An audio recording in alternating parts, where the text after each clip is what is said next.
Hello everyone, welcome to Hindi Gyan. अगर आप हमारे चैनल पे पहली बार आए हैं तो प्लीज़ इसे लाइक और सब्सक्राइब ज़रूर कीजिएगा।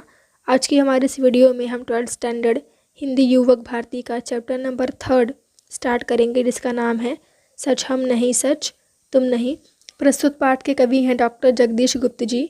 इनका जन्म 1924 में हुआ था उत्तर प्रदेश में। इनके साहित्य की विशेषताएं यह थी कि उनमें नया कथ्य, नया भाव पक्ष और नए कलेवर की कलात्मक अभिव्यक्ति हुआ करती हैं। अनेक धार्मिक एवं पौराणिक प्रसंगों और चरित्रों को नए संदर्भ में देने का महत्वपूर्ण साहित्यिक कार्य आपने किया है। अब इस कविता में है क्या? प्रस्तुत पाठ में कवि डॉक्टर जगदीश गुप्त जी ने बताया है कि संघर्ष ही जीवन की सच्चाई है। आप लाइफ के किसी भी फील्ड में हो, हर जगह संघर्ष है। सच्चा मनुष्य वही है जो कठिनाइयों से कभी घबराता नहीं है, मुसीबतों से कभी डरे नहीं और ना झुके ना रुके और हार तो बिल्कुल ना माने। अब उसे रास्ते में चाहे फूल मिले चाहे कांटे मिले, यानी कि मंजिल को पाने के लिए अगर उसे अपने दोस्तों से मिलना जुलना बंद करना पड़े, अपनी रात की नींद गंवानी पड़े, निरंतर पढ़ना पड़े, तो क्या हुआ? वो सब करने के बाद ही सफलता आपको मिलने वाली है। और हमें अपनी शक्तियों को पहचाननी है, हमारे अंदर क्या खासियत है वो हमें पहचानना है। और सबसे बड़ी बात, हमें अपने दुखों को पहचानना होगा, अपने आंसू स्वयं पोंछने होंगे तथा स्वयं योद्धा बनना होगा। जीवन संघर्ष की यही कहानी है। फर्स्ट पैराग्राफ है इसका। सच हम नहीं सच तुम नहीं, सच है सतत संघर्ष। सतत यानी कि लगातार। संघर्ष से हटकर जिए तो क्या जिए, हम या कि तुम। जो नत हुआ, नत मीन्स झुका हुआ, जो मृत हुआ यानी जो झुक गया वह मर गया। जो वृंत, वृंत यानी कि डंठल से झर कर कुसुम, वृंत यानी कि डंठल, कुसुम यानी कि पुष्प फूल। जो पंथ भूल रुका नहीं, पंथ यानी कि रास्ता। जो हार देख झुका नहीं, जिसने मरण को भी लिया हो जीत, मरण यानी कि मृत्यु। है जीवन वही, सच हम नहीं सच तुम नहीं। इन पंक्तियों में कवि ने बताया है कि संसार में वास्तविक सच हम भी नहीं हैं और तुम भी नहीं हो। आपको ना हमेशा एक्सप्लेनेशन के टाइम पे यह लाइन अवश्य लिखनी है कि प्रस्तुत कविता में कवि ने यह बताया है। इस लाइन को आप हमेशा ऐड करिएगा स्टार्टिंग में। ना, संसार में वास्तविक सच हम भी नहीं हैं और तुम भी नहीं हो। संसार के सच का वास्तविक सच रूप तो जीवन में आने वाले संघर्ष हैं। ऐसा कोई नहीं है जिसने संघर्षों को ना झेला हो। जो आगे बढ़ चुका है उसने संघर्षों को झेल चुका है, और जो अभी तक पीछे है यानी कि उसे झेलना पड़ेगा। हमें अपने लक्ष्य को प्राप्त करने के लिए निरंतर आगे बढ़ते ही रहना है। जीवन में कठिनाइयों को देखकर अगर हम पीछे हट गए तो ऐसा जीवन जीकर भी जीवन जीने का नाम नहीं दिया जा सकता। यानी संघर्षों से हट कर जिए तो हम क्या जिए, वो हमारी लाइफ ही नहीं है। यानी कि संघर्षों से हटकर अगर हम जी भी रहे हैं तो हमारी ज़िंदगी जीने का क्या मतलब है। आपने महाभारत के अर्जुन का नाम सुना होगा।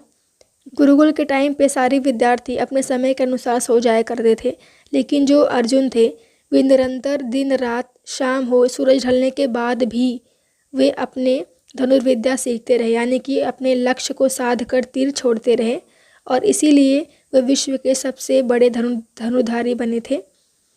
और उन्होंने एक बात कही थी कि अगर आपको अपने लक्ष्य की प्राप्ति करनी है तो आपको अपने अगल बगल में होने वाले डिस्टर्बेंस को अवॉइड करना पड़ेगा और सिर्फ जो सामने है उस पे ही फोकस करना है, यानी कि अपने लक्ष्य पर ही फोकस करना है ना। उसके बाद क्या बोला गया है? जो नत हुआ वह मृत हुआ, यानी कि जो झुक गया, जो परिस्थितियों को देखकर झुक गया वह मृत्यु के समान है। जो वृत्ति से झरकर कुसुम, यानी कि जिस तरह डंठल से झरकर गिर कर जो फूल है वह मुरझा जाता है, उसी प्रकार जिस व्यक्ति के जीवन में संघर्ष नहीं होता उस व्यक्ति का जीवन उसी तरह सूख जाता है। जो पंथ भूल कर रुका नहीं, जो रास्ता देखकर रुका नहीं और जो हार देखकर झुका नहीं, उसने ज़िंदगी को जीत लिया है, यानी मृत्यु को जीत लिया है। यहाँ पर भी एक और एग्जाम्पल आपको बताना चाहती हूँ कि आपने बचपन में पोयम सुनी रहेगी, कोशिश करने वालों की हार नहीं होती। जो गोताखोर होता है, यानी जो गोताखोर समुद्र में डुबकी लगाकर मोती निकालने के लिए जाता है, कभी भी एक टाइम में मोती बिल्कुल नहीं मिलता। समुद्र कितना बड़ा होता है, जब गोताखोर डुबकी लगाता है तो वो लगातार प्रयास करता है और हर बार वो वापस चला आता है क्योंकि उसके हाथ कुछ लगता ही नहीं है। लेकिन अगर वो रुक जाए और वापस चला जाए तो क्या उसे मोती कभी मिलेगा? कभी नहीं। वह लगातार प्रयास करता है। मिलते नहीं सहज ही मोती गहरे पानी में।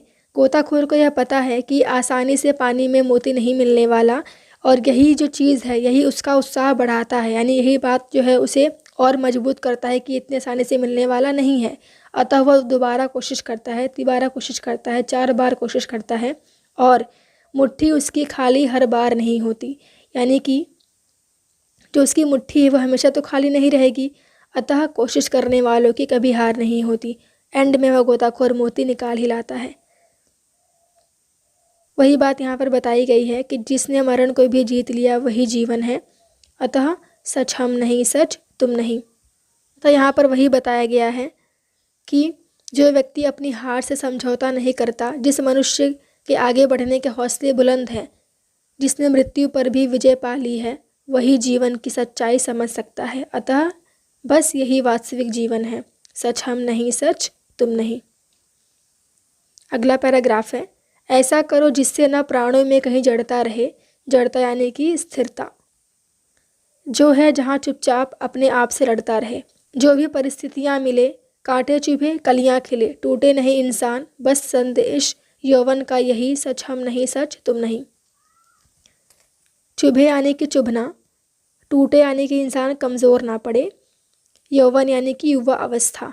कवि गुप्त जी ने इन पंक्तियों में कहना चाह रहे हैं कि तुम ऐसा कार्य मत करो जिससे तुम्हारे प्राणों में कभी भी स्थिरता आए, यानी कि लाइफ में ऐसा कुछ मत कीजिए जिससे आपको ऐसा लगे कि अब ज़िंदगी तो मेरे लिए बेकार है। जो भी व्यक्ति जिस भी स्थान पर है वह सदैव चुपचाप अपने आप से ही लड़ता रहे, यानी कि अगर हम कुछ लाइफ में कर नहीं सकते तो ये बात हमारे अंदर से आनी चाहिए कि हम क्यों नहीं कुछ कर सकते, और लोग तो कर रहे हैं, हम क्यों नहीं कर सकते, अतः हमें भी करना है। वह अपने आप से लड़ता रहे कि जब वो कर सकता है तो मैं क्यों नहीं कर सकता। ना तो वह शांत रहता है और ना ही अपने आप से वह थकता है। चाहे तुम्हारे रास्ते में कांटे चुभे या कलियां खिले, कोई भी परिस्थिति तुम्हारे समक्ष क्यों ना हो, तुम्हें सदैव निरंतर अपने पथ पर बढ़ते ही जाना है।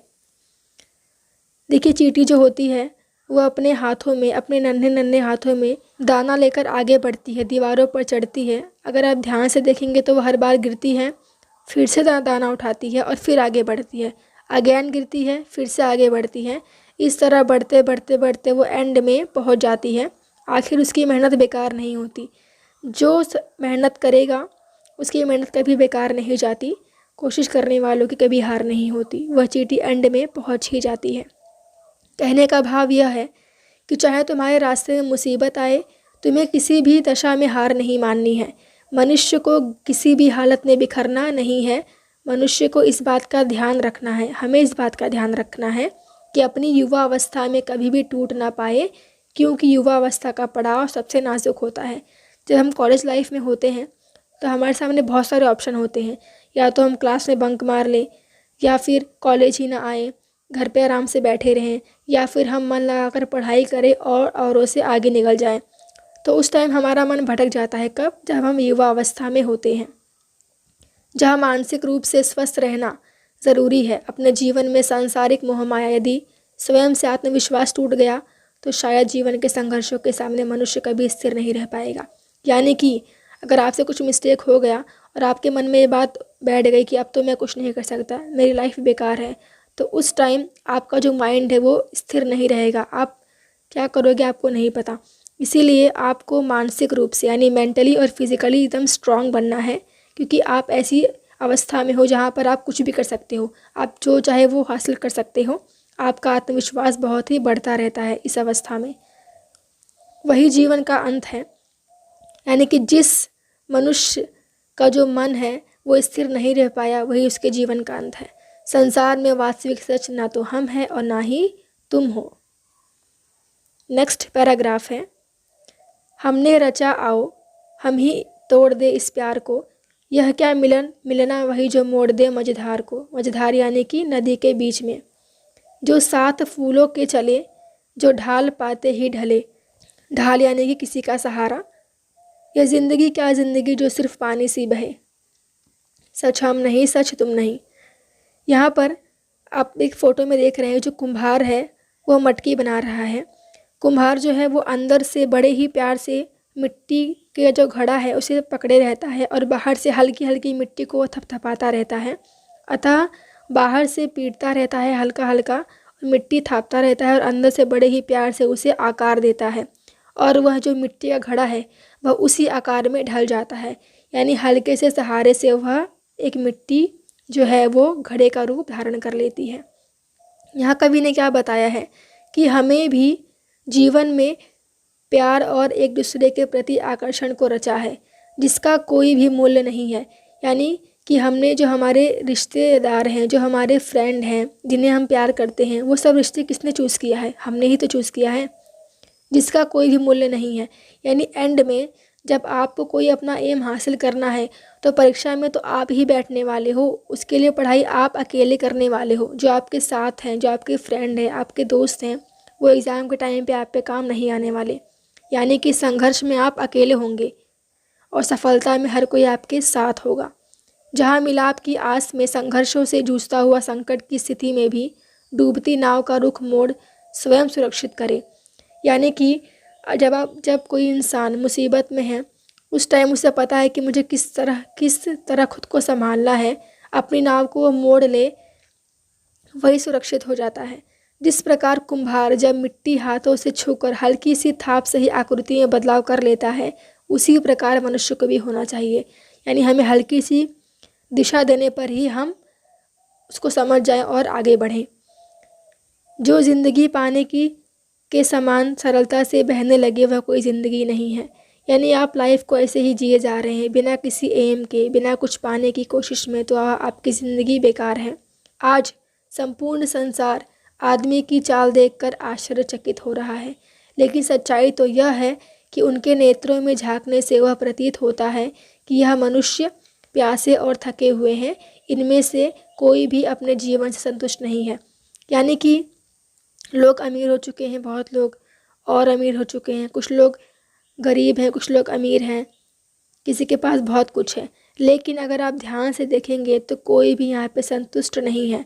सब कुछ मिलने के बाद भी निराश है, नहीं मुझे ये क्यों नहीं मिला, मुझे वो क्यों नहीं मिला, उसके पास ये है तो मेरे पास क्यों नहीं है। यानी कोई भी संतुष्ट नहीं है, किसी के अंदर भी सेटिस्फैक्शन नहीं है।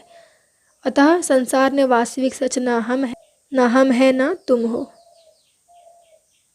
अगला पैराग्राफ है, अपने हृदय का सत्य अपने आप हमको खोजना, अपने नयन का नीर अपने आप हमें पोंछना। आकाश सुख देगा नहीं, धरती पसीजी है कहीं, हर एक राही को भटक कर ही दिशा मिलती रही, सच हम नहीं सच तुम नहीं। यहाँ पर हृदय यानी कि मन, पसीजना यानी कि मन में दया आ जाना, दया का भाव आना, नयन यानी कि नेत्र, राही यानी कि राह पर चलने वाला इंसान। यहाँ पर कवि गुप्त जी ने बताया है कि हमारे हृदय को किस बात से खुशी प्राप्त होती है। हम सच्चाई को हमें ही खोजना है, इस सच्चाई को हमें ही खोजना। यानी कि आपने एक फेमस कोट सुना होगा, do what makes you happy, वही करो जिससे आप खुश होते हो। यानी कि मैं आपको बता दूं कि बहुत सारे बच्चे ऐसे होते हैं जो सारे सब्जेक्ट में स्मार्ट नहीं होते। यानी कि 10th पास होने के बाद लोग सोचते हैं कि मैं साइंस लूँगा या फिर मैं कॉमर्स या फिर मैं आर्ट्स लूँगा। आपको पता है आप कितने स्ट्रांग हो किस सब्जेक्ट में, आप किस में अच्छा स्टडी कर सकते हो, आप वो चूज़ कीजिए। हाँ, मेरा फ्रेंड साइंस ले रहा है तो मैं भी साइंस लूँगा। एग्ज़ाम के टाइम पे तो आप अकेले बैठोगे ना, फिर आपका फ्रेंड तो साथ में रहेगा नहीं। अतः आप जिससे संतुष्ट हो, आप जो स्टडी खुशी खुशी कर सकते हो, आप जिसमें सफलता प्राप्त कर सकते हो, वही फील्ड चूज़ कीजिए। यानी कि do what makes you happy, वही करो जो आपको खुश रख सकता है। इस सच्चाई को हमें जानना है।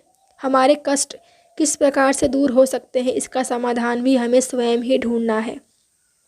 बाहर का संसार हमें सुख नहीं दे सकता।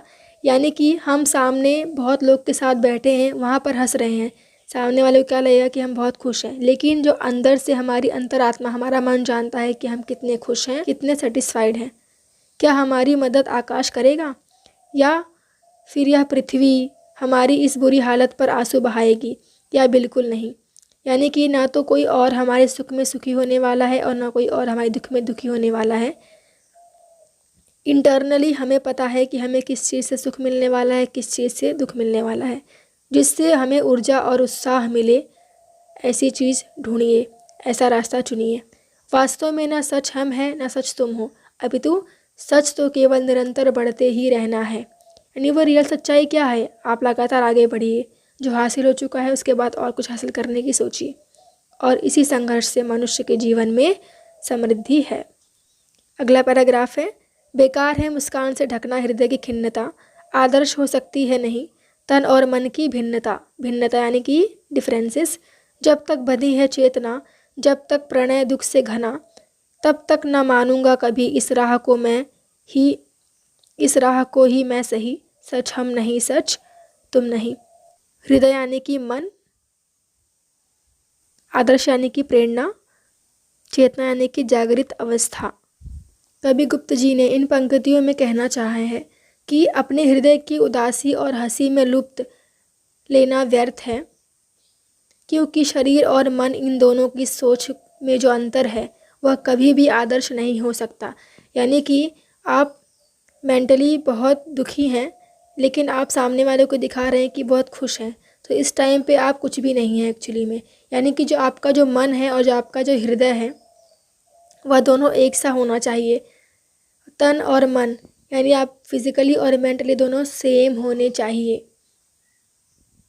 जब तक हमारी चेतना, हमारा बोध, हमारी वृत्ति जीवित है, जब तक हृदय दुख से भारी बना हुआ है, तब तक मैं इस रास्ते को कभी भी उचित नहीं मानूंगा। यानी कि आप कुछ भी जो लाइफ में कर रहे हैं, आप फिजिकली उसमें प्रेजेंट है लेकिन मेंटली आपका मन उसमें नहीं लगता, यानी कि आप उसमें इंटरेस्टेड बिल्कुल भी नहीं हैं, तो वह रास्ता आपके लिए बिल्कुल भी सही नहीं है। भाव यह है कि बिना किसी लक्ष्य की प्राप्ति से जीवन में संतोष पा लेना मेरी नियति बिल्कुल नहीं है। यानी कि बिना किसी लक्ष्य के, बिना किसी एम के जीवन में मैं सेटिस्फाइड रहूं, ऐसा तो बिल्कुल नहीं हो सकता। ऐसा कवि कह रहे हैं। कवि कहते हैं कि जिस उद्देश्य की पूर्ति से मनुष्य का हृदय संतुष्ट हो, उसी लक्ष्य की प्राप्ति के लिए निरंतर संघर्षशील होना चाहिए। यानी कि आपको जो चीज़ सही लगती है, आप जिससे सेटिस्फाई हो सकते हो, वही पूरा कीजिए, तभी आपका जीवन संघर्षशील बना रहेगा। और आपका जो कविता है सच हम नहीं, सच तुम नहीं समाप्त हुआ। उम्मीद है आपको समझ में आया होगा। Thank you for watching. Stay home, stay safe and keep on learning. Thank you.